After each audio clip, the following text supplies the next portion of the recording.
قال إني جاعلك للناس إماما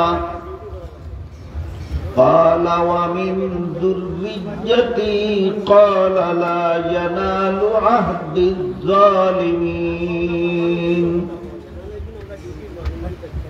وقال رسول الله صلى الله عليه وسلم إذا رأيتم الذين يسبون أصحابي فقولوا لعنة الله على شركم أو كما قال عليه الصلاة والسلام শ্রদ্ধেয় সভাপতি হযরত উলামায়ে কেরাম, দূর দূরান্ত থেকে আগত সর্বস্তরের মুসলমান ভাইয়েরা আমার ও আমার পর্দানিসীন মা ও বোনেরা, পবিত্র কোরআনের সূরায়ে শূরা এর 13 নম্বর আয়াতে আল্লাহ বলেছেন আকিমুদ্দিন, তোমরা দিন কায়েম করো।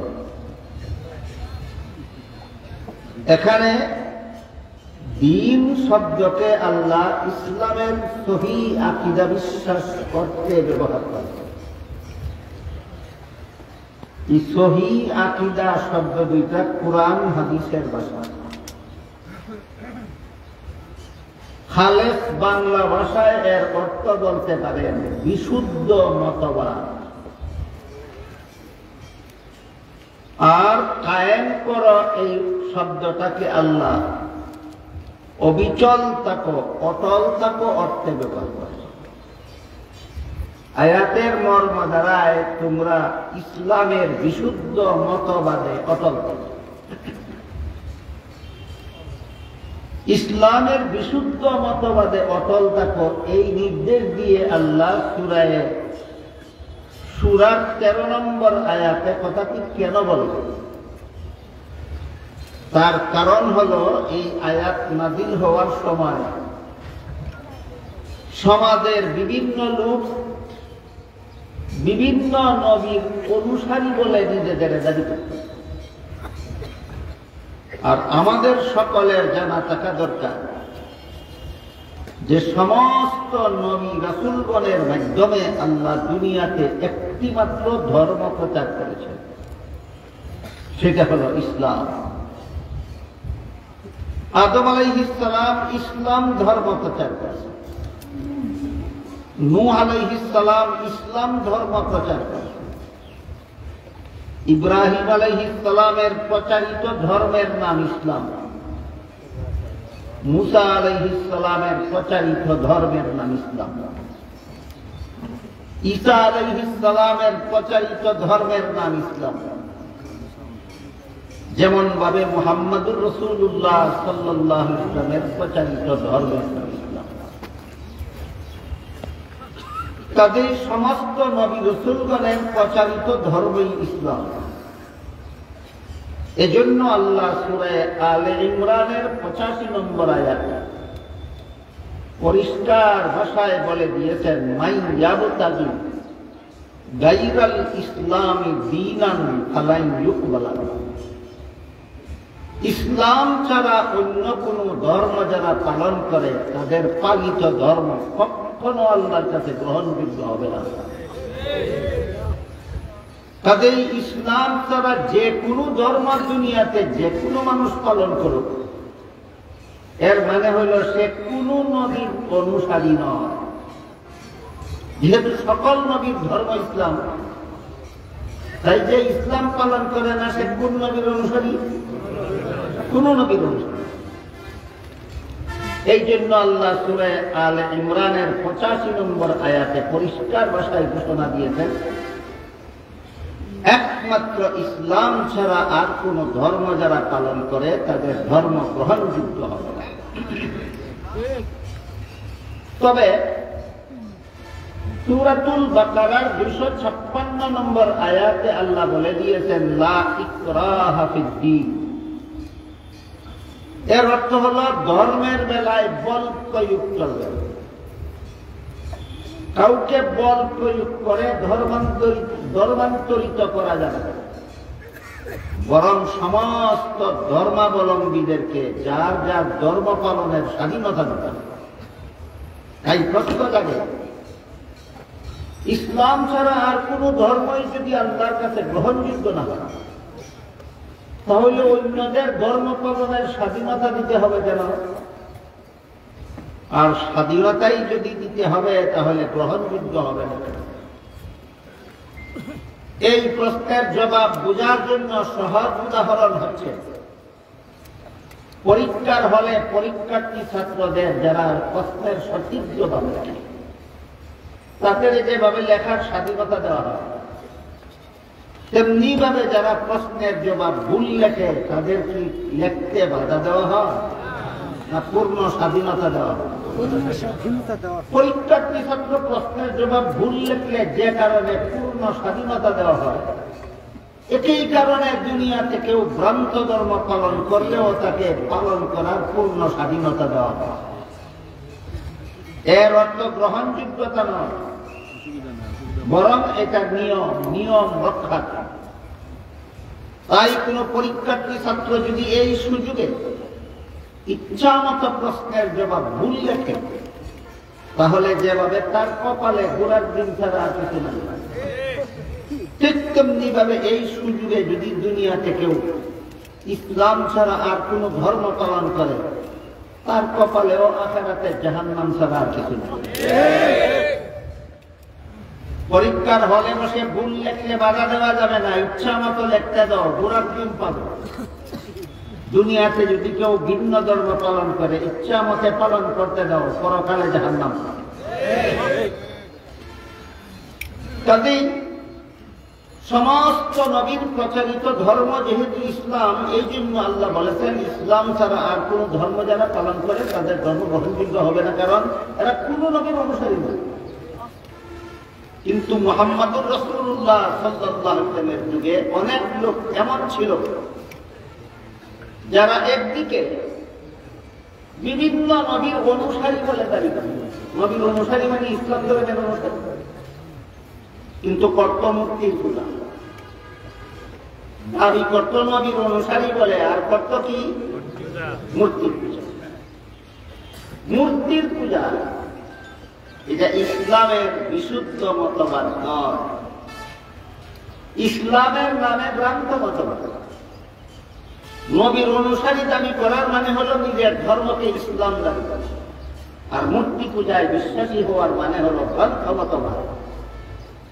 এই ধরনের ইসলামের নামে ভ্রান্ত মতবাদীদের প্রতিবাদ করে আল্লাহ সূরা সূরা 13 নম্বর আয়াতে বলেছেন আকিমুদ্দিন, তোমরা ইসলামের বিশুদ্ধ মতবাদে অটল থাকো, ইসলামের নামে ভ্রান্ত মতবাদ পোষণ করবে না।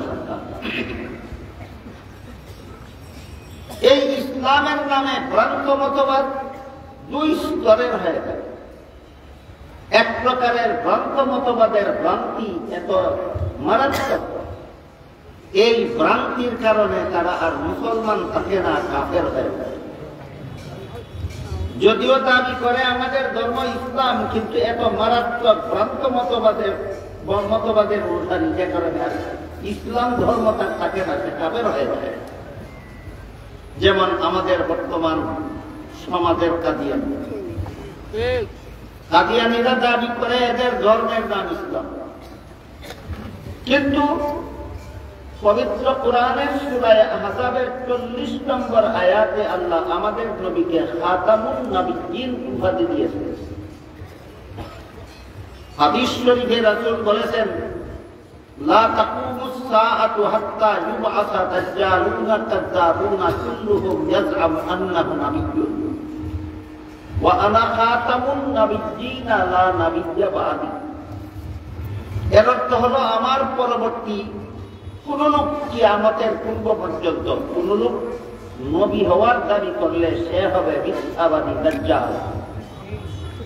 কারণ হলো আমাকে যে আল্লাহ খাতামুন নবিয়্যিন উপাধি দিয়েছেন, এর অর্থ হলো আমার পরে আর কোন নবী নাই, আমি শেষ নবী।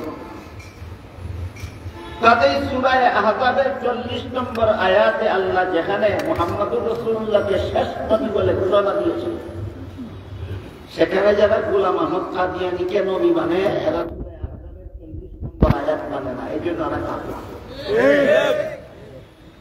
কিসের নামে কি মতবাদ পোষণ করলো? ইসলামের নামে কুফরি মতবাদ। ইসলামের নামে কুফরি মতবাদ পোষণকারী এই কাদিয়ানী। মতবাদ যদি কুফরি হয়, তাহলে ধর্ম আমার ইসলাম দাবি করলেই মুসলমান হয়ে যায় না। এ ব্যাপারে সতর্ক করে আল্লাহ বলেছেন, আতিউদ্দিন, ইসলামই যদি তোমার ধর্ম হয়ে থাকে, তাহলে ইসলামের বিশুদ্ধ মতবাদে অটল থাকো, ইসলামের নামে ভ্রান্ত মতবাদ পোষণ করবে না। এই হলো ভ্রান্ত মতবাদের একটা পর্যায়, যে এই পর্যায়ে যারা ভ্রান্ত মতবাদী, এরা মুসলমান থাকে না, এরা কাফের হয়ে যায়। এর উদাহরণ হল কাদিয়ানী। ইসলামের নামে ভ্রান্ত মতবাদের আর একটা পর্যায়, এই পর্যায়ে ভ্রান্ত মতবাদীরা কাফের হয় না, কিন্তু এদের ইসলামটা নির্ভেজাল থাকে না, এরা ভেজাল মুসলমান সাব্যস্ত হয় না, এরা মুসলমান নামের ভেজাল। এই ধরনের ইসলামের নামে ভেজাল মতবাদগুলির মধ্যে একটি মতবাদ হল নবীগণকে গুনাহগার সাব্যস্ত করা। নবীগণকে গুনাহগার মনে করা, কোন মুসলমান যদি নবীগণকে গুনাহগার মনে করে, সেও ইসলামের নামে ভ্রান্ত মতবাদ পোষণ করে। কারণ ইসলামের বিশুদ্ধ মতবাদে নবীগণ গুনাহগার নয়। নবী গুনাহগার নয়, নবী জীবনে কোনদিন গুনাহ করে না। এ মর্মে আল্লাহ পরিষ্কার ভাষায় কোরআনে সমস্ত নবী রাসূলগণের বেলায় একটা মূল নীতির ঘোষণা দিয়ে বলেন, লা ইয়ানালু আহদিজ যালিমিন, আমার এই নবুয়তের পর কোন গুনাহগারকে দান করি না। নবুয়তের পদ আমি কোন গুনাহগারকে দান করি না। কি বুঝলেন? নবুয়তের একটা পদ, একটা আসন, একটা মর্যাদা। কতজন গুনাহগারকে আল্লাহ দান করে? একজন গুনাহগার। তাদের এটা একটা সামগ্রিক মূলনীতি, আল্লাহর কোরআনের নির্ধারিত একটা সামগ্রিক মূলনীতি। লা ইয়ানালু আহদিজ যালিমিন, কোন গুনাহগারকে আমি নবুয়তের পদ দেই না। কাজেই কোন না কোন নবীকে তার জীবনের কোন ঘটনার বর্ণনা ব্যাখ্যা করে তাকে গুনাহগার সাব্যস্ত করা, এটাও ইসলামের নামে আরেক পর্যায়ের ভ্রান্ত মতবাদ। কোন নবীর জীবনের কোন ঘটনাকে মন গড়া ব্যাখ্যা করে গুনাহগার সাব্যস্ত করলে কাফের হয়ে যায় না, কিন্তু তার ইসলামও নির্ভেজাল থাকে না। ইসলামও নির্ভেজাল থাকে। শুধুমাত্র ইসলামের নির্ভেজাল আকীদায় যারা বিশ্বাসী, তাদেরকেই আহলে সুন্নাত ওয়াল জামাত বলা হয়। যারা ইসলামের নামে এইরকম ভেজাল আকীদায় বিশ্বাসী, এদেরকে আহলে সুন্নাত বলা হয় না, আহলে বেদাত বলা হয়। আহলে বেদাত দুই প্রকার। এক প্রকার আহলে বেদাতের আকীদায় বেদাত, আরেক প্রকার আহলে বেদাতের আমলে বেদাত। এক প্রকার বেদাতি হলো আকীদাগত বেদাতি, আরেক প্রকার বেদাতি হলো আমলি বেদাতি। আকীদার বেদাতগুলির মধ্যে একটা বেদাত হইল কোন না কোন নবীকে গুনাহগার মনে করে। বুঝে থাকলে বলুন তো এটা কেমন বেদাত? আকীদার বেদাত। অথচ আমাদের বর্তমান সমাজে এমন যথেষ্ট পরিমাণ মুসলমান হওয়ার দাবিদার আছে, যারা বিভিন্ন নবীর জীবনের বিভিন্ন ঘটনাকে মন গড়া ব্যাখ্যা করে তাদেরকে গুনাহগার সাব্যস্ত করে। এর মধ্যে উল্লেখযোগ্য ঘটনা হল হযরত আদম আলাইহিস সালামের নিষিদ্ধ গাছের ফল খাওয়া ঘটনা। এই প্রসঙ্গে আমাদের সকলের মনে রাখা দরকার, নিষিদ্ধ গাছের ফল খাওয়ার ঘটনাকে কেন্দ্র করে, এই ঘটনাকে মন গড়া ব্যাখ্যা করে সর্বপ্রথম নবীগণের মধ্যে প্রথম নবী আদমকে গুনাহগার সাব্যস্ত করেছিল খ্রিস্টানেরা। নবীকে গুনাহগার সাব্যস্ত করা মুসলমানি আকীদা নয়, খ্রিস্টানি আকীদা। নবীগণকে গুনাহগার সাব্যস্ত করার এই গ্রন্থ মতবাদের সূত্রপাত ঘটিয়েছিল সর্বপ্রথম খ্রিস্টানরা। খ্রিস্টানরা কিভাবে এই গ্রন্থ মতবাদের সূত্রপাত ঘটিয়েছিল তার লম্বা ইতিহাস। সংক্ষিপ্ত কথা হল, বর্তমান বাংলাদেশে খ্রিস্ট ধর্ম প্রচারকারী একটা সংস্থা আছে, এটার নাম খ্রিস্টান মিশনারি বাংলাদেশ। খ্রিস্টান মিশনারি বাংলাদেশের পক্ষ থেকে যে সমস্ত বই, পুস্তক, পুস্তিকা, প্রচারপত্র প্রকাশিত হচ্ছে, এর মধ্যে একটা পুস্তিকার নাম, খ্রিস্টানদের লেখা, খ্রিস্টানদের প্রকাশিত একটা পুস্তিকার নাম কোরআনের আলোকে বেহেশতে যাওয়ার পথ। ইতরেরা এমন বঙ্গিতের নাম লিখেছে যে সাধারণ একজন মুসলমানে দেখলে কল্পনাও করতে পারবে না যেটা খ্রিস্টানের লেখা। বইয়ের নাম দিয়েছে কোরআনের আলোকে বেহেশতে যাওয়ার পথ। যে কোনো মুসলমান দেখলেই মনে করবে কোরআনের আলোক বললে আলেমরা বুঝে, খ্রিস্টান একই বুঝে। বেহেশতে যাওয়ার পথ চিনলে আলেমরা চিনে, খ্রিস্টানরা কি চিনে? খালি আলেমদের লেখা বলল এই বিশ্বাস করে পড়বে, পরে খ্রিস্টান মতবাদে বিশ্বাস রাখবে। এই বই খ্রিস্টানেরা লিখেছে, সেই বইয়ে লেখে প্রথম মানুষ আদম, প্রথম পাপিষ্ঠ।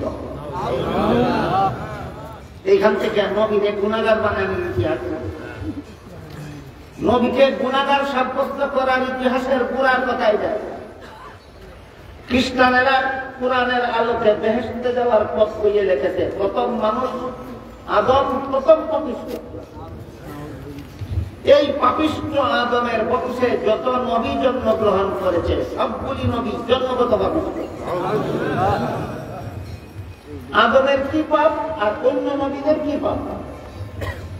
আদমের পাপ ছিল নিষিদ্ধ গাছের ফল খাওয়া, আর অন্য নবীর পাপ হল নিষিদ্ধ পাপিষ্ঠ আদমের বংশে জন্ম হওয়া। বইয়ে পরীক্ষা হবে, আদমের পাপ ছিল নিষিদ্ধ গাছের ফল খাওয়া, আর অন্য নবীর পাপ হল পাপিষ্ঠের বংশে জন্ম হওয়া। বলেন তো, কোন পাপী লোকের ঘরে যদি একটা সন্তান জন্ম হয়, এই জন্মের কারণে কি সন্তান পাপী হয়? অথচ এই ভ্রান্ত মতবাদ খ্রিস্টানদের এই জন্য আল্লাহ পাক রব্বুল আলামিন একজন নবীকে নিষ্পাপ বানাবার জন্য পাপিষ্ঠ আদমের বংশে জন্ম না দিয়া আল্লাহ নিজের ঔরসে জন্ম দিলেন। তিনি হলেন হযরত ঈসা। তিনি হলেন হযরত ঈসা। এর জন্য একমাত্র ঈসা নবী হলেন নিষ্পাপ নবী, উদার ঘরে জন্ম হওয়ার কারণে। ঈসা নবী ছাড়া আর যত নবী আদমের বংশে জন্মগ্রহণ করেছেন সমস্ত নবী জন্মগত পাপিষ্ঠ। এদের পাপ হইল পাপিষ্ঠ আদমের বংশে জন্ম হওয়াটাই এদের পাপ। ইতিহাস বুঝে থাকতে বলুন তো, নবীগণকে পাপিষ্ঠ সাব্যস্ত করার মূল হুতা কারা? মূল হুতা হল খ্রিস্টান। এই জন্য সরল মুসলমানদের মনে রাখতে হবে, নবীগণকে গুনাহগার সাব্যস্ত করা মুসলমানি আকীদা না, ইসলামের মতবাদ নয়। নবীগণকে গুনাহগার সাব্যস্ত করা খ্রিস্টানি আকীদা, খ্রিস্টানি মতবাদ।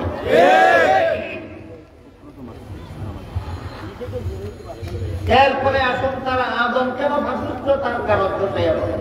ওই বইয়ে লিখেছে আল্লাহ আদম সৃষ্টি করে জান্নাতে দিয়েছিলেন, যেখানে ইচ্ছা বসবাস করার সুযোগ দিয়েছিলেন, সব রকমের ফলমূল খাওয়ার অনুমতি দিয়েছিলেন, কিন্তু একটি গাছের ফল খেতে নিষেধ করেছিলেন।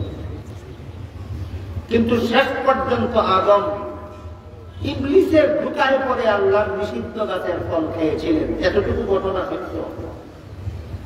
এই ঘোষণা কুরআনের বিভিন্ন আয়াতেও আছে, রাসূলের বিভিন্ন হাদিসেও আছে। আল্লাহ জান্নাতে আদমকে একটি গাছের ফল খেতে নিষেধ করেছিলেন, কিন্তু শেষ পর্যন্ত ইবলিস আদমকে ধোঁকা দিয়ে নিষিদ্ধ গাছের ফল খাওয়াইয়াছিলেন। এই ঘটনা সত্য, কোরআনেও আছে, এই ঘটনাকে তারা মন গড়া ব্যাখ্যা শুরু করে। খ্রিস্টানেরা, সর্বপ্রথম খ্রিস্টানেরা এই ঘটনার মন গড়া ব্যাখ্যা শুরু করে। মন গড়া ব্যাখ্যাটা হলো আল্লাহর আদেশ নিষেধ লঙ্ঘন করলেই তো গুনাহ হয়, আর আদম তো লঙ্ঘন করলেন, কাজেই আল্লাহর আদেশ লঙ্ঘন করে আদম গুনাহগার হয়েছে। এই যে ব্যাখ্যাটা, একটু সময়ের জন্য যদি আমি আপনি এই ব্যাখ্যাটা মেনে নেন যে আদম জান্নাতে নিষিদ্ধ গাছের ফল খেয়ে আল্লাহর নিষেধ লঙ্ঘন করেছেন, আর লঙ্ঘন করার আল্লাহর নিষেধ লঙ্ঘন করার কারণেই তিনি গুনাহগার হয়েছেন, এই ব্যাখ্যাটা যদি আপনি মেনে নেন, লা ইয়ানালু আহদিজ যালিমিনের মধ্যে আল্লাহ যে কথা বলেছিলেন মনে আছে? কোন গুনাহগারকে নবী বানায় না, কোন গুনাহগারকে নবী বানায় না। লেকিন কোন কোন নবীর বেলায় ব্যতিক্রম কথা, আমার সকল নবীর বেলায় সামগ্রিক মূলনীতি, আল্লাহ ঘোষিত সামগ্রিক মূলনীতি খ্রিস্টানদের ব্যাখ্যা আদম নবীর বেলায় মেনে নিলে আল্লাহর সামগ্রিক নীতি মূলনীতি ঠিক থাকে না, লঙ্ঘন হয়। এটাই প্রমাণ তোমার ব্যাখ্যাটা মন গড়া। তোমার ব্যাখ্যার দ্বারা আল্লাহর মূলনীতি লঙ্ঘন হয়, তোমার ব্যাখ্যার দ্বারা কি হয়? আল্লাহর মূলনীতি লঙ্ঘন হয়। তাহলে আদমের নিষিদ্ধ গাছের ফল হওয়ার ব্যাখ্যাটা কেমন হবে? সাহাবায়ে কেরামের পরের যুগ থেকে বর্তমান যুগ পর্যন্ত সাহাবায়ে কেরামের মধ্যে বিভিন্ন সাহাবী তাফসীরের কিতাব লিখেছেন। সাহাবায়ে কেরাম থেকে নিয়ে বর্তমান যুগ পর্যন্ত এই উম্মতের ইসলামের বিশুদ্ধ মতবাদী মুসলমান মুফাসসিরিন যত তাফসীরের কিতাব লিখেছেন, সবগুলি তাফসীরের কিতাবে আদমের নিষিদ্ধ গাছের ফল খাওয়ার সহিহ একটা উল্লেখ আছে, ভ্রান্ত ব্যাখ্যা উল্লেখ আছে। খ্রিস্টানদের ভ্রান্ত ব্যাখ্যা না সহিহ ব্যাখ্যা? এবার শুনেন সহিহ ব্যাখ্যাটা কি। সহিহ ব্যাখ্যা হলো মানুষের কোন কাজের দ্বারা গুনাহ হয় অথবা কোন কাজের দ্বারা সওয়াব হয় দুনিয়ার জীবনে, জান্নাতি জীবনে নয়। দুনিয়ার জীবনে মানুষের কোন কাজে গুনাহ হয়, কোন কাজে সওয়াব হয়। জান্নাতি জীবনের কোন কাজে সওয়াব হয়। এবার বলুন, আদম নিষিদ্ধ গাছের ফল খেয়েছিলেন কোন জীবনে? এর সাথে সওয়াবের কোনো সম্পর্ক নাই, গুনার প্রশ্ন। বলেন, সূচনাকাল থেকে ইসলামের মহামনীষীরা মুফাসসিরিনে কেরাম তাফসীরের কিতাবে যেই ব্যাখ্যা লিখে এসেছেন সর্বযুগে, এই ব্যাখ্যার দ্বারা আল্লাহর মূলনীতি লঙ্ঘন হয় না বজায় থাকে? খ্রিস্টানদের ব্যাখ্যার দ্বারা আল্লাহর মূলনীতি বজায় থাকে না লঙ্ঘন হয়? এটা পরিষ্কার আলোচনার পরও যারা খ্রিস্টানদের ব্যাখ্যা গ্রহণ করে, মুসলমানদের ব্যাখ্যা গ্রহণ করে না, নিশ্চয়ই এদের রক্তের মধ্যে খ্রিস্টানি প্রয়োজন আছে।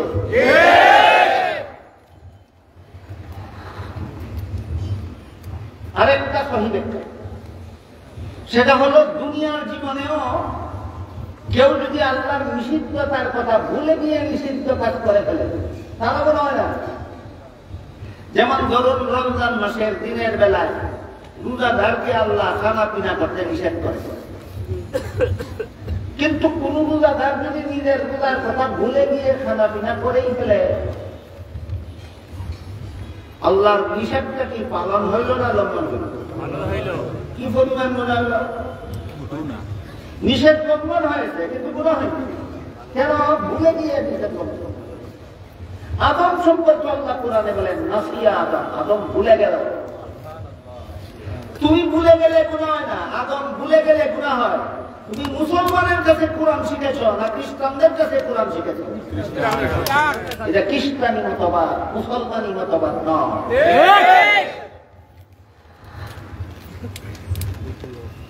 আজকের মতো এই একটি উদাহরণ দিলাম, শুধু হযরত আদম আলাইহিস সালামের নিষিদ্ধ গাছের ফল খাওয়াকে অপেক্ষা করে সর্বপ্রথম খ্রিস্টানেরা নবীগণকে গুনাহগার সাব্যস্ত করার এই শয়তানি চক্রান্ত জাল পেতেছিল।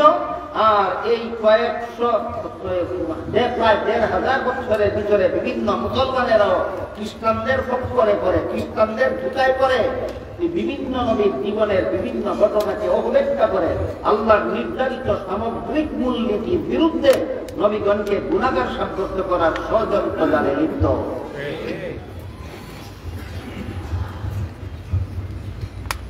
যেভাবে নবীগণকে বেগুনাহ বিশ্বাস করা ইসলামের বিশুদ্ধ মতবাদ, নবীগণকে গুনাহগার মনে করা ইসলামের নামে ভ্রান্ত মতবাদ। ক্লিয়ার হইল কিনা কথাটা? ইসলামের বিশুদ্ধ মতবাদে নবীগণ এতক্ষণের কথা বুঝে থাকলে বলতে পারেন কতজন নবী নিষ্পাপ? সমস্ত নবীগণ নিষ্পাপ। এই জন্য আহলে সুন্নাত ওয়াল জামাতের মুফাসসিরিন কেরাম, ওই যে বলেছি সাহাবায়ে কেরামের যুগ থেকে এই পর্যন্ত ১,৫০০ বছরের ভিতরে ইসলামের বিশুদ্ধ মতবাদী যে সমস্ত মুসলমান তাফসীরের কিতাব লিখেছেন, তারা কুরআন হাদিসের যেখানে যেখানেই কোন নবীর নামে গুনাহ শব্দ ব্যবহৃত হয়েছে, এটাকে মূল অর্থে ব্যবহার করলে আল্লাহর মূলনীতি লঙ্ঘন হবে। এজন্য সব ক্ষেত্রে এই গুনাহ শব্দকে রূপক অর্থে ব্যবহৃত বলেছে। কোন নবীর নামে যদি কোরআনে গুনাহ শব্দটা পাওয়া যায়, কোন নবীর নামে যদি হাদিসে গুনাহ শব্দটা পাওয়া যায়, আর এই শব্দটাকে যদি আপনি মূল অর্থে গ্রহণ করেন, আল্লাহর মূলনীতি ঠিক থাকে না লঙ্ঘন হবে? তাহলে অর্থ কোনটা গ্রহণ করতে হবে যেটা গ্রহণ করলে আল্লাহর মূলনীতি ঠিক থাকে? এই জন্য আহলে সুন্নাত ওয়াল জামাতের সমস্ত মুফাসসিরিন কেরাম সমস্ত তাফসীরের কিতাবে উল্লেখ করে দিয়েছেন, কোন নবীর ক্ষেত্রে যদি কুরআন হাদিসে গুনাহ শব্দ ব্যবহৃত হয়, মূল অর্থ গ্রহণ করলে যেহেতু আল্লাহর মূলনীতি লঙ্ঘন হয়, আল্লাহর মূলনীতি লঙ্ঘন করে কোরআনে ব্যাখ্যা করা যাবে না, এখানে রূপক অর্থে ব্যবহৃত হবে। নবীগণের নামে কোরআন হাদিসের গুনাহ শব্দ পেলে মূল অর্থে বুঝতে হবে না রূপক অর্থে বুঝতে হবে? রূপক অর্থ কাকে বলে যারা বুঝেন না, তাদের বুঝার জন্য একটা সহজ উদাহরণ হচ্ছে, এক লোকের ছেলে লেখাপড়া করে না মনোযোগ দিয়ে কোনোদিন, সবসময় দুষ্টামি আর খেলাধুলা নিয়ে ব্যস্ত। সেই লোকে একদিন তার ছেলেকে বলল, আজকে যদি পড়ার সময় লেখাপড়া না করো, খেলাধুলায় করতে চলে যাও, দুষ্টামি করো, তাই আজকে তোমাকে জবাই করে দেবে। জবাই শব্দের মূল অর্থ লেখ কাটা না গলা কাটা? বলেন জবাই শব্দের মূল অর্থ কি? গলা কাটা। একটু আজকে লেখাপড়ার সময় লেখাপড়া না করলে তোমাকে জবাই করে ফেলবো, কোথায় মূল অর্থ কি দাঁড়ায়? তোমার গলা কেটে ফেলবো। বাবা কি সত্যই ছেলে লেখাপড়া ফেলে খেলতে গেলে গলা কেটে ফেলবে? তাহলে এখানে গলা কাটা কি মূল অর্থে ব্যবহৃত না ধমক অর্থে? ঠিক তেমনি ভাবে আল্লাহ যদি কোন নবী বেলায় গুনাহ করতে ব্যবহার থাকেন, যে গুনাহ অর্থে নয় ধমক অর্থে ব্যবহৃত, এর নাম রূপক অর্থ, এর নাম রূপক অর্থ। এই সমস্ত অর্থ যারা বুঝেও না মানে না, শুধু একটা শব্দ কোরআনে পাইলেই নবীগণ চেঁচামেচি শুরু করে আল্লাহ কোরআনে নবীকে গুনাহগার বলেছে। মূল অর্থে গুনাহগার বলেছে, মূল অর্থে গুনাহগার বলেছেন না রূপক অর্থে? একটা মজার ঘটনা আপনাদের মনে হয় 10-15 বছর আগে চট্টগ্রামের একটা ইসলামী মহাসম্মেলন হয়েছিল, আন্তর্জাতিক সম্মেলন। সেখানে আমাকে যে রুমে বিশ্রাম করতে দেওয়া হলো, 5-6 জন লোক দল বেশে সেখানে আমার কাছে আসে, এসে জিজ্ঞেস করে, হুজুর আল্লাহ কোরআনে বলেছেন লিয়াগফিরা লাকাল্লাহু মা তাকাদ্দামা মিন যামবিকা, এখানে যামবিকা অর্থ কা বলতে আল্লাহ আমাদের নবীকে সম্বোধন করেছেন, আর যামবুন অর্থ গুনাহ। আপনার আগের গুনাহ পাশের গুনাহ আল্লাহ মাফ করে দেবেন, এই কথা আমাকে প্রশ্ন করলো। আল্লাহ তো এখানে নবীর সাথে যামবুন শব্দ গুনাহ শব্দ ব্যবহার করেছেন, তাহলে এখানে যামবুন অর্থ আমার জিজ্ঞেস করে। আমি যদি বলি যামবুন অর্থ গুনাহ, বলে চটপট বলে ফেলবে আল্লাহ নিজেই তো বলেছেন নবীর গুনাহ, আপনারা মানেন না। একটা বড় বান্দর চিন্তা করে। আমি যদি বলি এখানে যামবুন শব্দের অর্থ গুনাহ, সাথে বলতে আল্লাহ নিজেই নবীর গুনাহ বলেছেন, আপনারা মানেন না। এই জন্য আমি সুদার প্রশ্নের জবাব দিলাম। আমি জিজ্ঞেস করলাম, তোমার কি এই জামরুকা শব্দ ছাড়া কোরআনের সব শব্দের অর্থ বোঝা হয়ে গেছে? বলে না, শব্দ তো বুঝিনি, বলে শুধু এটা বুঝতে আসা কেন? ওইটা নিয়ে আমাদের মধ্যে একটু বিতর্ক চলতেছে, এই জন্য ওইটা জিজ্ঞেস করি। আমি বললাম তাহলে শুনো, জামরুকা শব্দের অর্থ আপনার গুণ, শাব্দিক অর্থ, এটা রূপ অর্থ না, শাব্দিক অর্থ আপনার গুণ। একটু সময়ের জন্য যদি আমি শাব্দিক অর্থটা মেনে নেই, একটু সময়ের জন্য যে আল্লাহ আমার নবী গুনাহ শব্দ ব্যবহার করেছে, তাইলে তোমরা যে লেখেছ আল্লাহ তাআলা কবি কবি কি ইরাদা अंबिया किराम को पर्दा इस्मत अंबिया किराम से पर्दा इस्मत को उठाकर एक दो लफ्ज से भुने देते हैं ताकि लोग समझे कि ये भी मसला है। তোমরা যে লেখছো আল্লাহ কোন কোন সময় নবীগণের থেকে নিষ্পাপত্বের পর্দা সরিয়ে নেন, নবীগণের থেকে নিষ্পাপের পর্দা সরিয়ে নেন। নিষ্পাপত্বের পর্দা সরিয়ে নেওয়ার অর্থ নিষ্পাপ থাকা না পাপিষ্ঠ হয়ে যাওয়া? পাপিষ্ঠ হয়ে আল্লাহ কোন কোন সময় নবীগণকে পাপিষ্ঠ হওয়ার সুযোগ দিয়া দেন। কেন? যেন লোকেরা মনে করে এরাও মানুষ। নবীগণকে সমাজে মানুষ প্রমাণ করার জন্য আল্লাহ নবীগণের দ্বারাও গুনাহ করেন, নবীগণের দ্বারাও গুনাহ করেন। এই এলো তোমাদের একটা বক্তৃতা। আর একটা বক্তৃতায় তোমরা বলেছ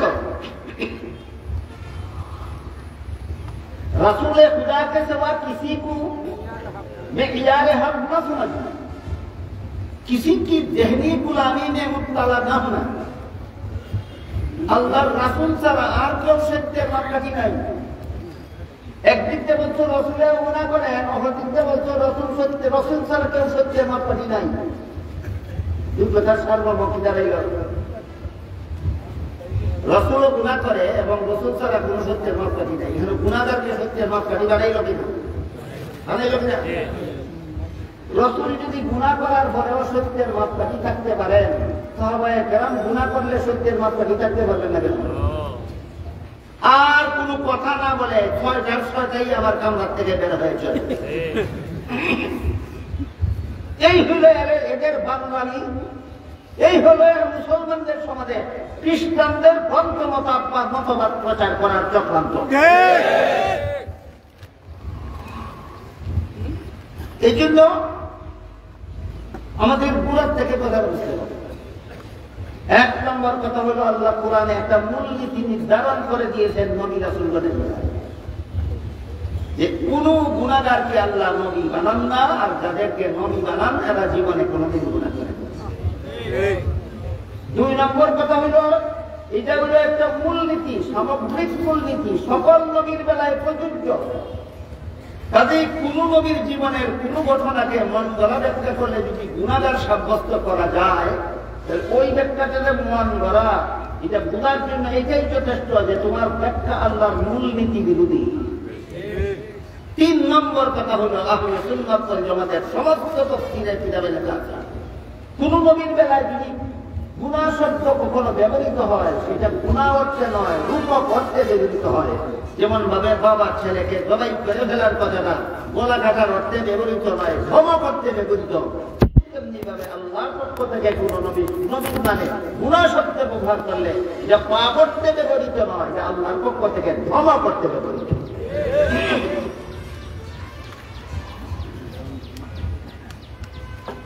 এই যে একটা ইসলামের বিশুদ্ধ মতবাদ, সমস্ত নবীগণ আজীবন নিষ্পাপ, আজীবন বেগুনাহ, এই মতবাদটাকেই আহলে সুন্নাত ওয়াল জামাতের পরিভাষায় বলা হয় ইসমতে আম্বিয়া।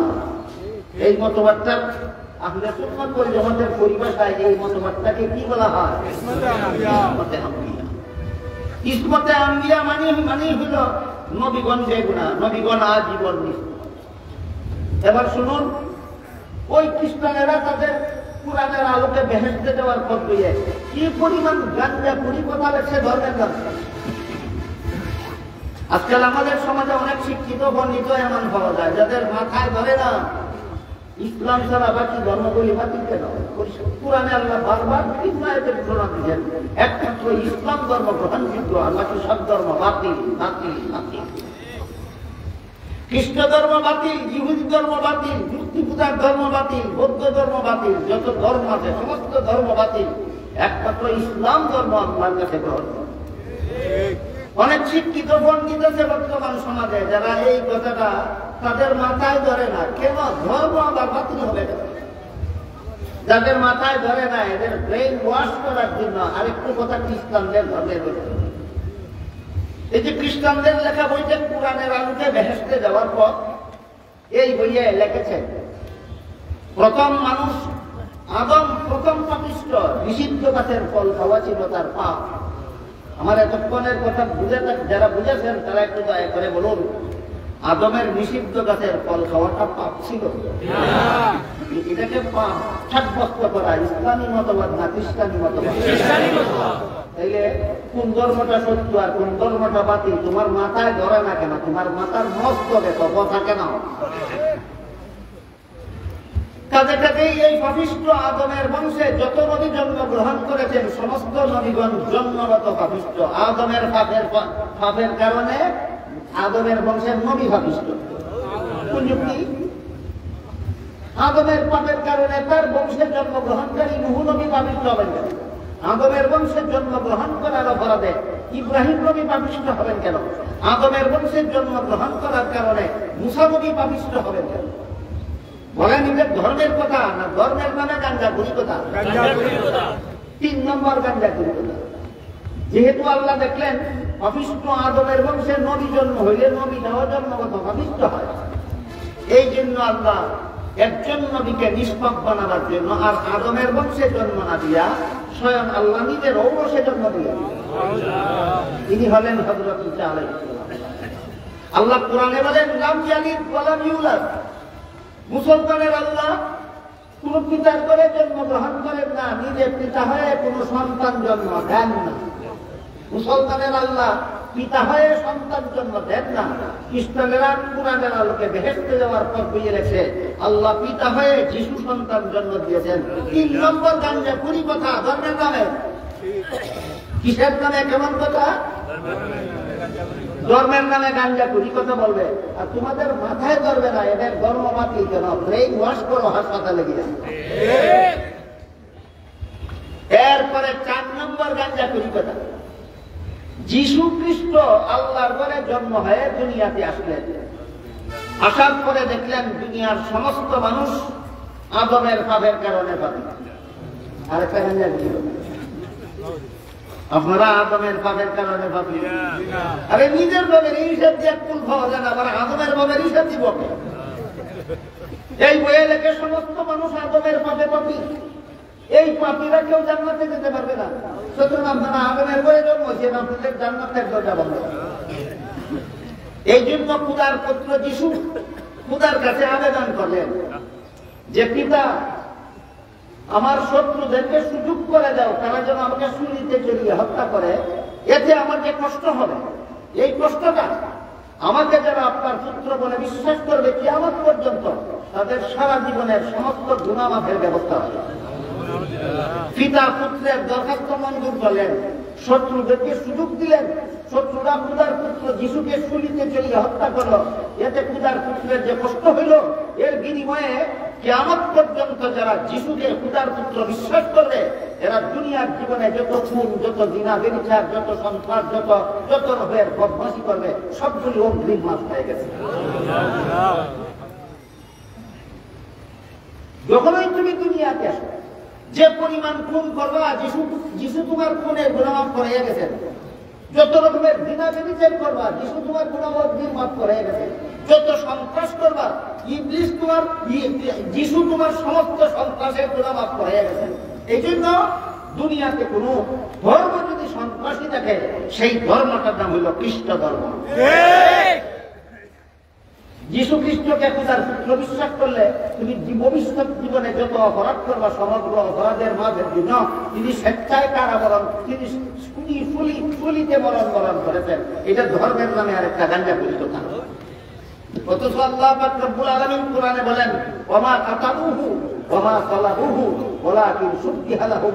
শত্রুরা ঈসা ইসলামকে ছুরিতেও চড়াতে পারেনি, তাদেরকে হত্যাও করতে পারেনি, বরং আল্লাহর পক্ষ থেকে শত্রুদেরকে ধাঁধায় ফেলা হয়েছে। কুরআন বলে, আল্লাহ বলেন কুরআনে, যিশুকে আল্লাহ শত্রুরা ছুরিতেও চড়াতে পারেনি, হত্যাও করতে পারেনি। আর গাঞ্জাখুরেরা ধর্মের নামে কয় শত্রুরা ছেলের দরখাস্ত মতোই আল্লাহ শত্রুদেরকে সুযোগ দিয়েছেন, শত্রুরা আল্লাহর দেওয়া সুযোগেই খুদার পুত্রকে ছুরিতে চড়িয়ে হত্যা করেছে। বলুন, এগুলি ধর্মের নামে ধর্মের কথা না ধর্মের নামে গাঞ্জাখুরি কথা?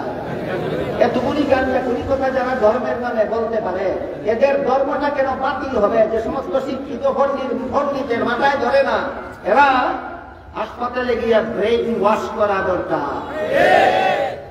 একটু আবার দিলাম আপনাদেরকে, আল্লাহ কেন সূরা আলে ইমরানের 85 নম্বর আয়াতে বলে দিলেন একমাত্র ইসলাম ছাড়া আর কোন ধর্ম আল্লাহর কাছে গ্রহণযোগ্য নয়।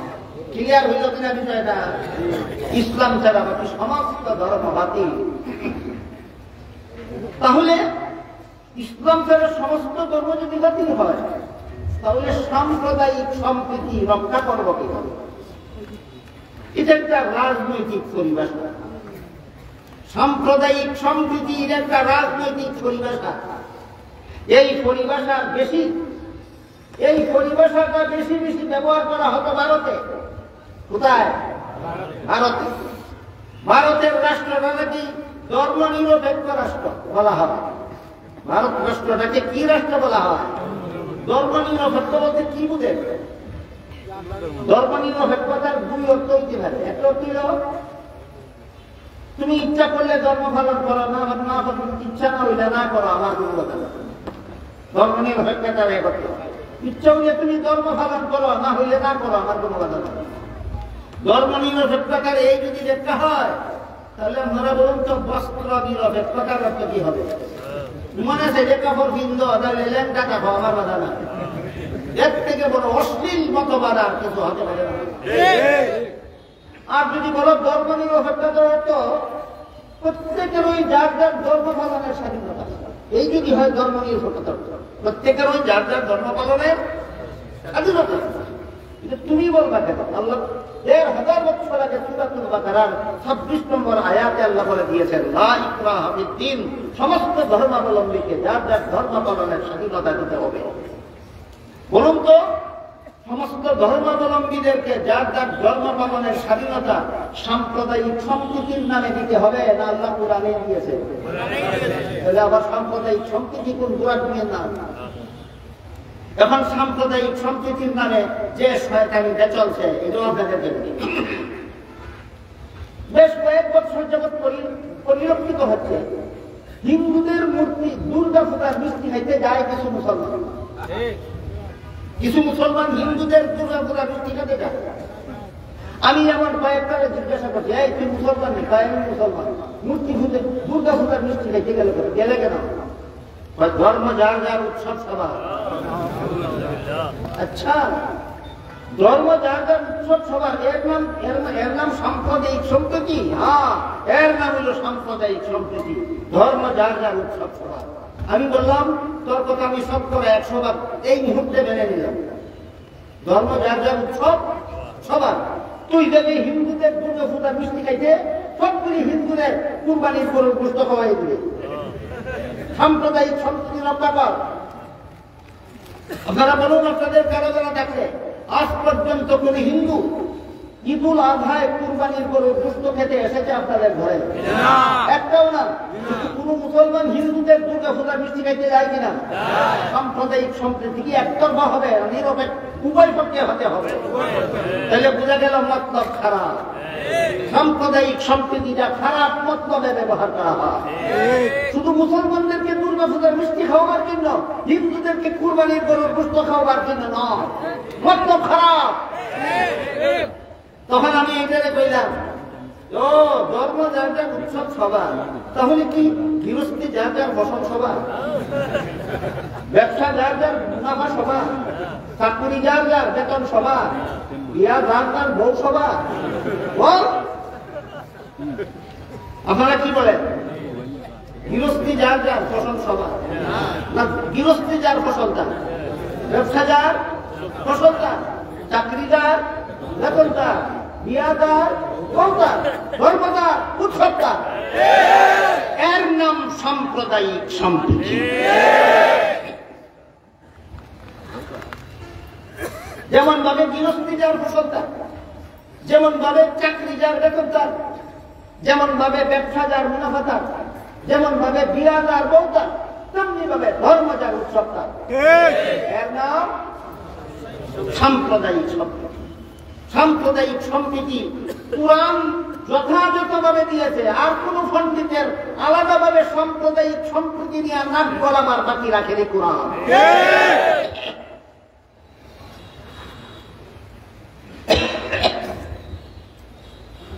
এই জন্য সূরা আলে ইমরানের 85 নম্বর আয়াতে আল্লাহ সুস্পষ্ট ভাষায় ঘোষণা করেছেন, মান ইয়াবতাগি গায়রাল ইসলামি দীনান ফালান ইউকবালা মিনহু ওয়া হুয়া ফিল আখিরাতি মিনাল খাসিরিন।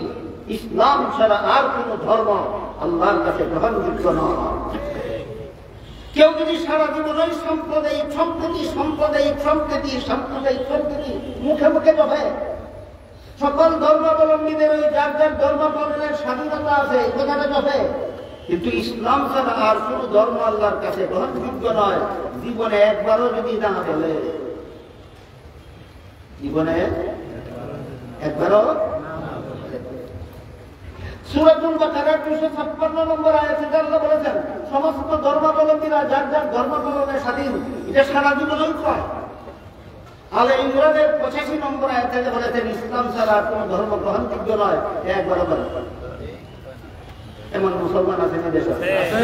এরা ইসলামের নামে বিশুদ্ধ মতবাদে বিশ্বাসী না, ইসলামের নামে পূজার ধর্মে বিশ্বাসী, ইসলামের নামে পূজার ধর্মে বিশ্বাসী। শুধু বিশ্বাসী নয়, আজকাল মূর্তি পূজারী প্রীতি মুসলমানের রক্তের কণায় কণায় মিশে গেছে। মূর্তি পূজারী প্রীতি মুসলমানের রক্তের কণায় কণায় কণায় মিশে গেছে। মূর্তি পূজারীদেরকে যে সমস্ত ফ্যাসিলিটি দেওয়া হচ্ছে, মুসলমানদেরকে সেই ফ্যাসিলিটি দেওয়া হয়েছে। হিন্দুদের পূজার সময় কোন ইসলামী মহান সভা সম্মেলন মাইকের মাধ্যমে করতে দেওয়া হয়, মাদ্রাসার ছাত্রদের পরীক্ষার সময় ইচ্ছা মতো এদেরকে পূজার মাইক বাজাইতে দেওয়া হয়। ঘটনা কি? ঘটনা কি সাম্প্রদায়িক সম্প্রীতি না মূর্তি পূজা প্রীতি? সাম্প্রদায়িক সম্প্রীতি নয়, মূর্তি পূজা প্রীতি শুরু হয়েছে সাম্প্রদায়িক সম্প্রীতির নামে। এরকম প্রীতি যাদের অন্তরে বাসা উঠেছে, ভালো রকম স্মরণ রাখুন, হাদিস শরীফে আল্লাহর রাসূল বলে গেছেন, আল মারউ মা মান আহাব্বা, দুনিয়াতে যার সাথে যার প্রীতি, পরকালে তার সাথে তার হাসর হবে। এই কথাটা রাসূল মিথ্যা বলেছেন? আপনাদের রাসূল জীবনে মিথ্যা কথা বলেছেন? না, এই কথাটা মিথ্যা বলেননি। যার সাথে তোমার প্রীতি তার সাথে তোমার হাসর হবে। মূর্তি পূজারীদের সাথে তোমার প্রীতি, সে প্রীতি শুধু দিয়ে চলেছ, আর ইসলাম ধর্মের সাথে শুধু বিমাতা সুলভাচরণ করে চলেছ, তোমার হাসর হবে মূর্তি পূজারীদের সাথে।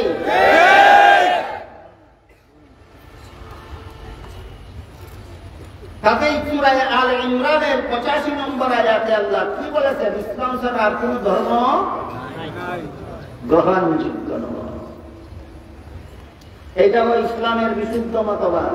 সূরা শুরার 13 নম্বর আয়াতে যে আল্লাহ বলেছেন, ইসলামের বিশুদ্ধ মতবাদে অটল থাকো। সত্যই যদি ইসলামের বিশুদ্ধ মতবাদে অটল থাকতে হয়, বিশ্বাস করতে হবে ইসলাম ছাড়া আর কোন ধর্ম আল্লাহর কাছে গ্রহণযোগ্য নয়। জীবনে একবার হইলে উচ্চারণ করো যে ইসলাম ছাড়া আর কোন ধর্ম আল্লাহর কাছে গ্রহণযোগ্য নয়। আল্লাহ কোরআনে বলেছেন, একবারও তোমার মুখ দিয়ে বুলেট মারলেও বের হয় না কেন? মূর্তি পূজা প্রীতির কারণে।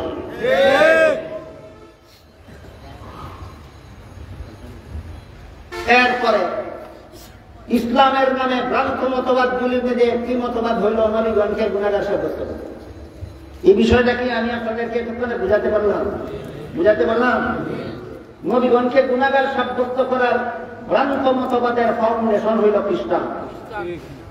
খ্রিস্টানরা এই ভ্রান্ত মতবাদের উদ্ভাবন করেছে নবীগণকে গুনাহগার সাব্যস্ত করা।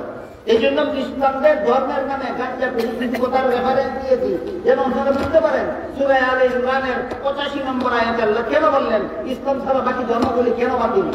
বলতে পারবেন এক কথায়, খ্রিস্টান ধর্মটা কেন বাতিল? এরা ধর্মের নামে গাঞ্জা ধরি কথা কয়। বলুন, খ্রিস্টান ধর্মটা কেন বাতিল? ধর্মের নামে গাঞ্জা ধরি কথা কয়। তবু আমরা তাদের ধর্ম পালনে বাধা দেবো না কেন? আল্লাহ কোরআনে বলেছেন, পরীক্ষার হলের মতো ভুল লেখলে বাধা দিও না, তার তো ভালো ঘুরে দিন থাকবো, তোমার কি আসে না?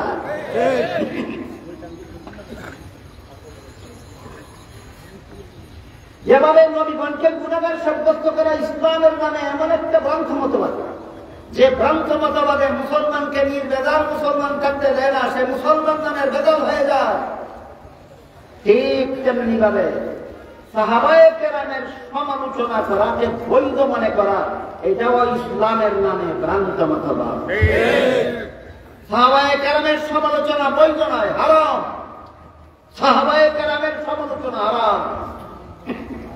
তিরমিজি শরীফের বর্ণিত হাদিসে রাসূল কারীম সাল্লাল্লাহু আলাইহি ওয়াসাল্লাম বলেন, ইযা রাআইতুমুল্লাযীনা ইয়াসুব্বুনা আসহাবী ফাকুলু লানাতুল্লাহি আলা শাররিকুম। হে আমার উম্মত মুসলমানেরা, তোমরা যখন ওই সমস্ত লোকদের দেখতে পাবে যারা আমার সাহাবাদের সমালোচনা করে।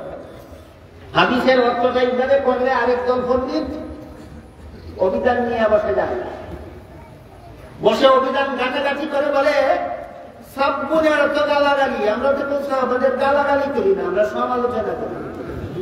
এই অন্তর অন্তর তুই এক চোখে দেখো, দুই চোখে দেখো, আমার অভিধানটা তুলে দেখ। অভিধানে গালাগালিও আছে, সাব্বুনের অর্থ সমালোচনাও আছে। সাহাবায়ে কেরামের গালাগালি করাও হারাম, সমালোচনাও হারাম।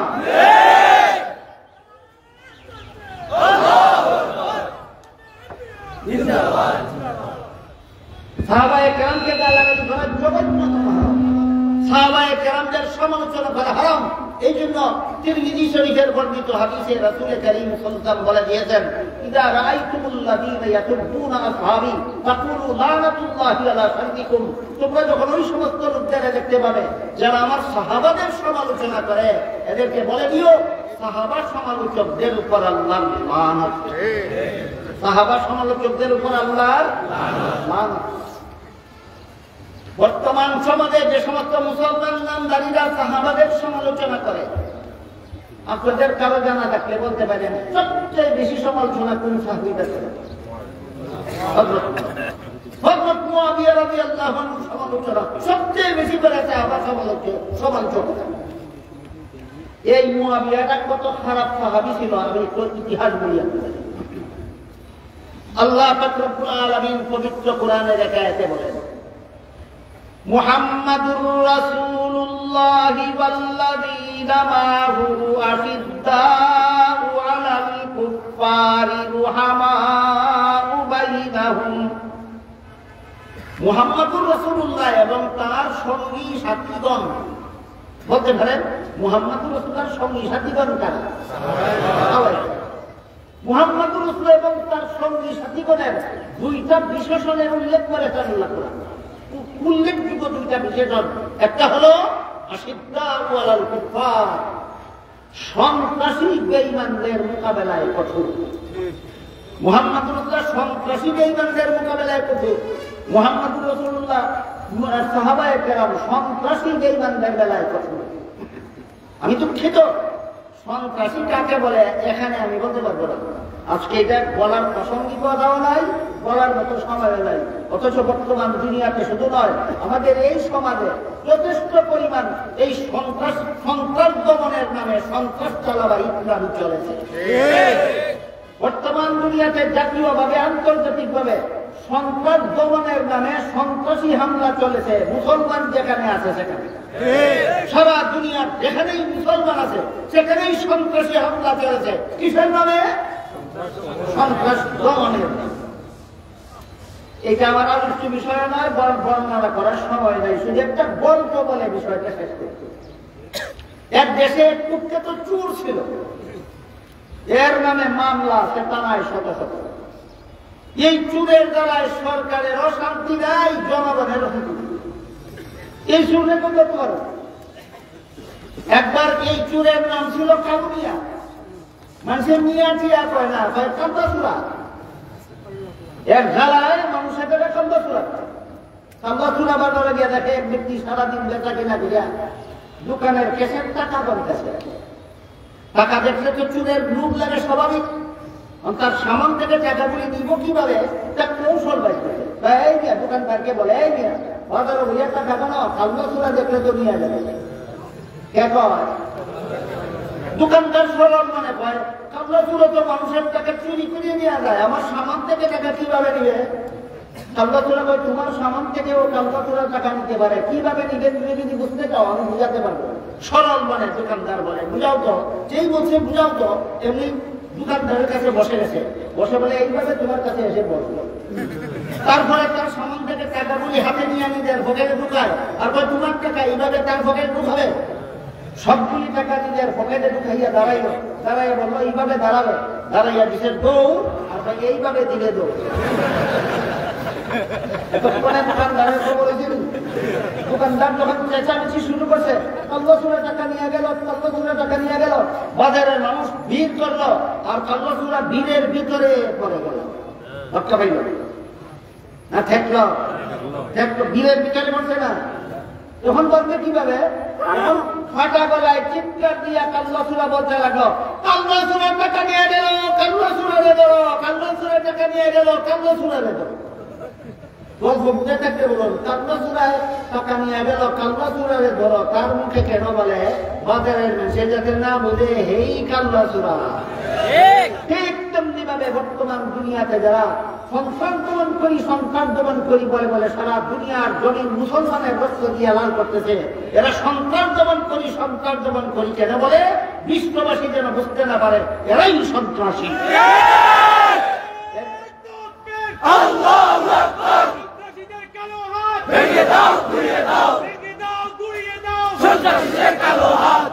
বর্তমান দুনিয়ার সব সন্ত্রাসীদের এই পলিসি আর কাল্লা চূড়ার পলিসি সেম পলিসি।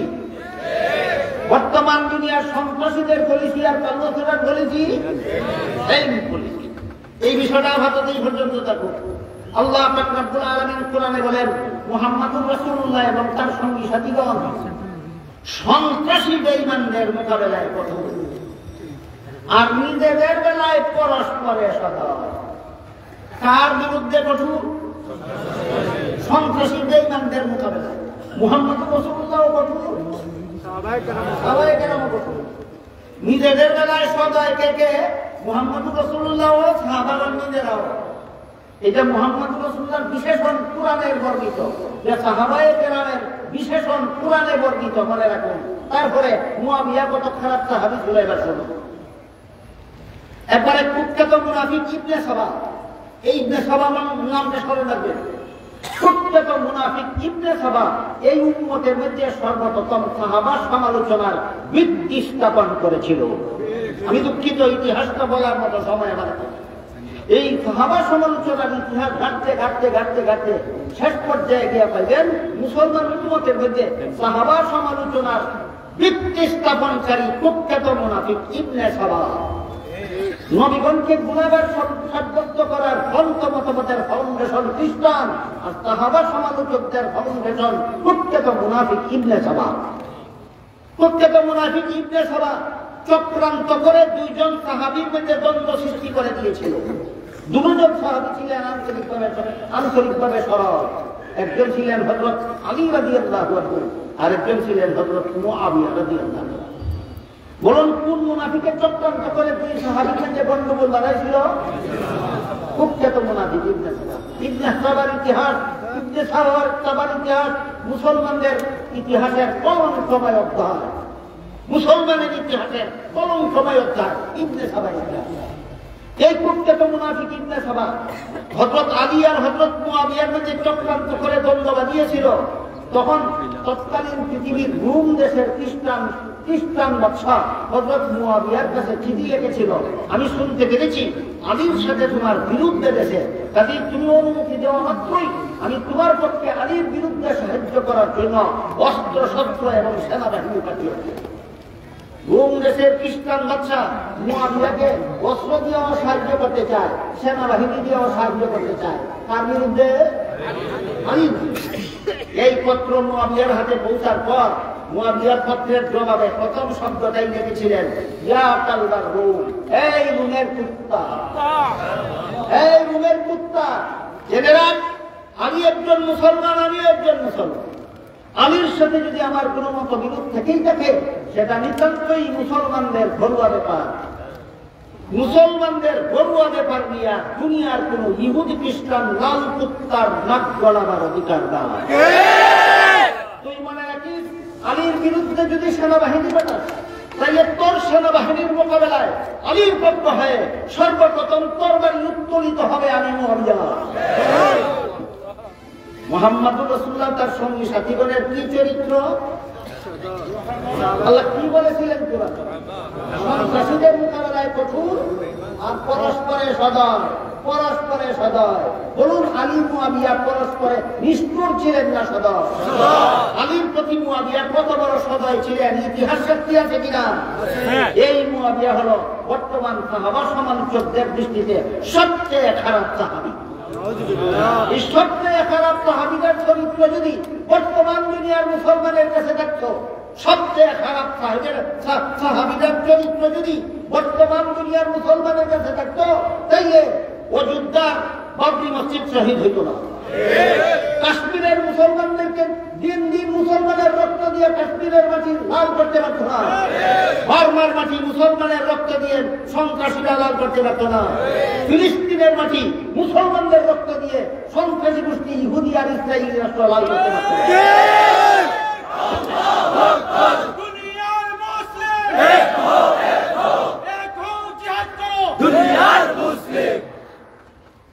এই জাহাদ শব্দটা শুনলেই এই বিশ্ব সন্ত্রাসীদের দালালেরা বলে এই জেহাদ মানি সন্ত্রাস, জেহাদ মানি সন্ত্রাস। শয়তান এমন মন্ত্রণা এদের মাথায় ঢুকিয়ে দিয়েছে, যেই জেহাদ ছিল সন্ত্রাস দমনের সফল ব্যবস্থা, সন্ত্রাসীরা সেই জেহাদকে সন্ত্রাস আখ্যা দিয়েছে। কেন? আল্লাহ দুরার বলেছি। তফসিরে মারিফুল কোরআন নামে দুইটা তফসিরে এর মধ্যে একটা লেখক হলেন আল্লামা ইদ্রিস কান্দেলভী রহমাতুল্লাহ। আল্লামা ইদ্রিস কান্দেলভী রাহমাতুল্লাহি আলাইহির লেখা সিরাতুন নবী বিষয়ের কিতাব সিরাতুল মুস্তাফা নামের কিতাবে লিখেছেন, বড় রকম মুসলমানেরা সন্ত্রাসী আর জাহাজের সম্পর্ক কি। তিনি একটি উদাহরণ দিয়েছেন, মানুষের শরীরে একটা দুরারোগ্য রোগ হয়, এই রোগটার নাম ক্যান্সার। পুরাতন হয়ে গেলে কোনো চিকিৎসায় আর কেবল হয় না। রোগের প্রাথমিক অবস্থায় যদি ধরা পড়ে আর ক্যান্সারে আক্রান্ত অঙ্গটা যদি অপারেশন করে ফেলে দেওয়া যায়, তাহলে শরীরের বাকি অঙ্গ রক্ষা করা যায়। এই রোগের উদাহরণ দিয়ে আল্লামা ইদ্রিস কান্দেলভী রাহমাতুল্লাহি আলাইহি সিরাতুল মুস্তাফা নামক কিতাবে লিখেছেন, ঠিক তেমনি ভাবে বিশ্ব মানুষের সমাজটা আল্লাহর দৃষ্টিতে একটা দেহের মতো। মানব সমাজের সন্ত্রাসী গোষ্ঠীরা এই সমাজ দেহের ক্যান্সার। ইসলামের জেহাদ বিধান এই সন্ত্রাস নামের ক্যান্সারের অপারেশন। তাহলে জেহাদ ওই সন্ত্রাস বা জেহাদ সন্ত্রাসের অপারেশন? জেহাদ সন্ত্রাসের অপারেশন। কিন্তু দালালেরা, বিশ্ব সন্ত্রাসী ইহুদি খ্রিস্টানের দালালেরা ইসলামের জেহাদ বিধানকে সন্ত্রাস আখ্যা দিচ্ছে। কেন? যেন জেহাদ শব্দটা শুনলেই আর কোন মানুষ সন্ত্রাস দমনের মোকাবেলার পথে অগ্রসর হতে না পারে। এই সমস্ত বিশ্ব সন্ত্রাসীদের মধ্যে একজন কুখ্যাত সন্ত্রাসীর নাম ছিল আমেরিকার সাবেক president George W Bush. George W Bush ইরাকের বিরুদ্ধে যুদ্ধ পরিচালনা করেছিল সম্ভবত 2003 সালে। 2003 সালে ইরাকের বিরুদ্ধে যুদ্ধ পরিচালনা করেছিল। কিসের নামে? সন্ত্রাস দমনের। কি অভিযোগ দিয়েছিল তৎকালীন প্রেসিডেন্ট সাদ্দামের বিরুদ্ধে?